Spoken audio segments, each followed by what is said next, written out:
ಮನೆಗೆ ನುಗ್ಗಿ ಯುವ ಕಾಂಗ್ರೆಸ್ ಮುಖಂಡನ ಬರ್ಬರ ಹತ್ಯೆಗೈದ ಘಟನೆ ಧಾರವಾಡದಲ್ಲಿ ನಡೆದಿದೆ.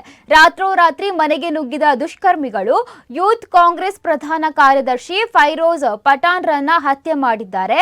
ಫೈರೋಜ್ ಪಠಾಣ್ ಮೊದಲು ಎನ್ಎಸ್ಯುಐನಲ್ಲಿ ಗುರುತಿಸಿಕೊಂಡಿದ್ದರು. ಆನಂತರ ಯೂತ್ ಕಾಂಗ್ರೆಸ್ ಸೇರಿ ಪ್ರಧಾನ ಕಾರ್ಯದರ್ಶಿಯಾಗಿ ಆಯ್ಕೆಯಾಗಿದ್ದರು.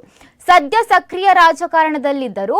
ಧಾರವಾಡ ಮಳಾಪುರದ ಅಶ್ಮಿ ನಗರದಲ್ಲಿರುವ ಫೈರೋಜ್ ಪಠಾಣ್ ಮನೆಗೆ ನುಗ್ಗಿ ಬರ್ಬರವಾಗಿ ಚಾಕುವಿನಿಂದ ಇರಿದು ಹತ್ಯೆ ಮಾಡಲಾಗಿದೆ. ಚಾಕು ಇರಿತದಿಂದ ಫೈರೋಜ್ ಮನೆಯಲ್ಲೇ ಸಾವನ್ನಪ್ಪಿದ್ದಾರೆ. ಚಿಕಿತ್ಸೆಗಾಗಿ ಧಾರವಾಡ ಆಸ್ಪತ್ರೆಗೆ ಕೊಂಡೊಯ್ದಾಗ ಫೈರೋಜ್ ಮನೆಯಲ್ಲೇ ಸಾವನ್ನಪ್ಪಿದ ಬಗ್ಗೆ ವೈದ್ಯರು ದೃಢಪಡಿಸಿದ್ದಾರೆ.